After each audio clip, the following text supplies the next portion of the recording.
The police are certainly busy in Coronation Street next week as the deceit of Bernie Winter, Jane Hazlegrove, leads to her arrest, and also that of innocent Chesney Brown, Sam Aston.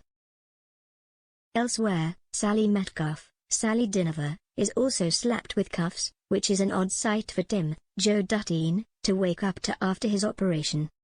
In other police matters, Officer Craig Tinker, Colson Smith, is thrust into the rather awkward situation of finding out his girlfriend is covering up a death she caused.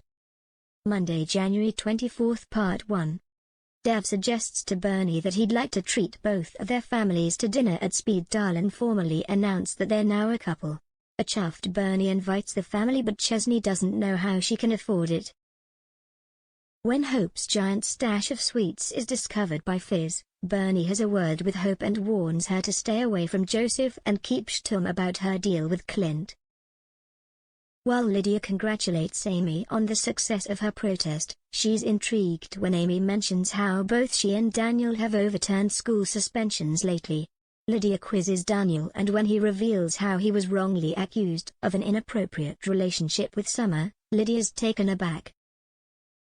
Having taken a call from the fingerprint expert, Craig tells Emma that he is to go to the station immediately. Emma's worried sick. Carla reminds Jenny that she promised Kate a share of Johnny's money and that she seems to have abandoned her family in favor of her toy boy. From his hospital bed, Tim begs Kevin to speak to Sally for him and convey how sorry he is and how much he loves her. Will she forgive him before he goes under the knife? As the anesthetic takes effect, Tim hears a commotion in the hospital corridor as Sally is arrested by a police officer. Monday, January 24, Part 2. Cardiac arrest leads to wife arrest.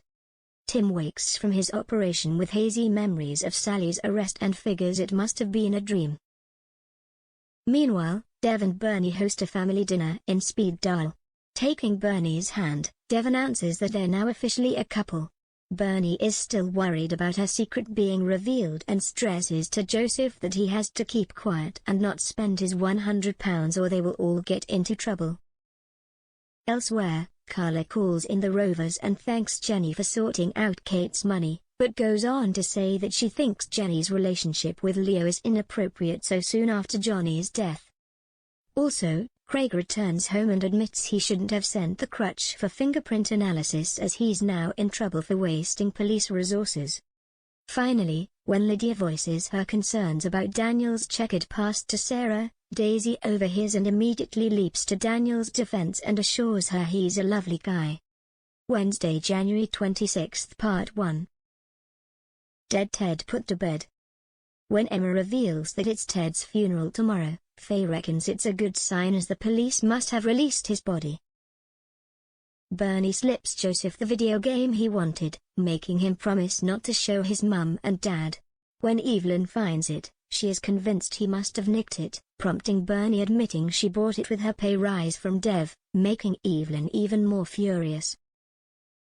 Dev buys Bernie's story about making up the pay rise to stop Chesney feeling bad about her buying gifts, but Evelyn is not convinced.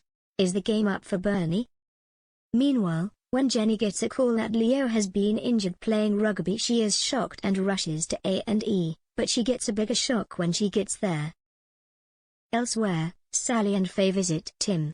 When Sally reveals that the developers are refusing to back her campaign because of the article in the Gazette, Faye wonders if another candidate provided the picture to scupper her election chances. A fuming Sally reckons she's right and accosts Maria. Also, when Daniel finds out from Sarah how Daisy sang his praises to Lydia, he's taken aback.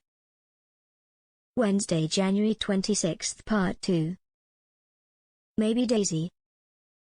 In the Rovers, Daniel thanks Daisy for her kind words. When Daisy suggests they go for a drink sometime, Daniel's taken aback. Lydia arrives and clocks the spark between them. Finally, Craig returns home from work and reveals that Ted's post-mortem suggests he was run over, which might have triggered the blood clot that killed him. Faye and Emma are horrified. Bernie vehemently denies she had anything to do with Joseph's disappearance, but Evelyn's not buying it and calls the police. Bernie breaks down and tells them everything.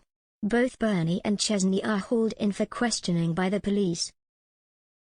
Meanwhile, Carla apologizes and tells Jenny it's clear Leo makes her happy and she should go for it.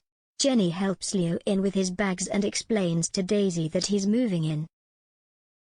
Elsewhere, Sally sends the Gazette a picture of Maria with her 4x4 gas guzzler. When Maria reveals that it was Councillor Cameron who provided the Gazette with the compromising picture of her, Sally's taken aback. Sally promises Tim that she's going to jack in the politics and focus on him. Tim's skeptical. Friday, January 28th. Hope fades. Faye is shocked when Emma suggests they attend Ted's funeral. Craig reveals that the police have put together an e-fit of the girl the postman saw at the flat and remarks how it looks like Emma. Faye grumbles and tells him the whole sorry story surrounding Ted's death. How will Craig react? Meanwhile, Bernie assures Paul that everything she did was with the best of intentions and her only hope is for Joseph to tell the truth. Elsewhere, Daisy suggests writing a social media post encouraging kids to attend the consent workshop. She watches wistfully as Daniel dashes off for another date with Lydia. Having found out from Daniel that he skipped the consent workshop, David tears a strip off Max and warns him that if he misses another, he'll have him to answer to. Also today, Sally blows up balloons, determined they should celebrate Tim's 50th birthday in the hospital.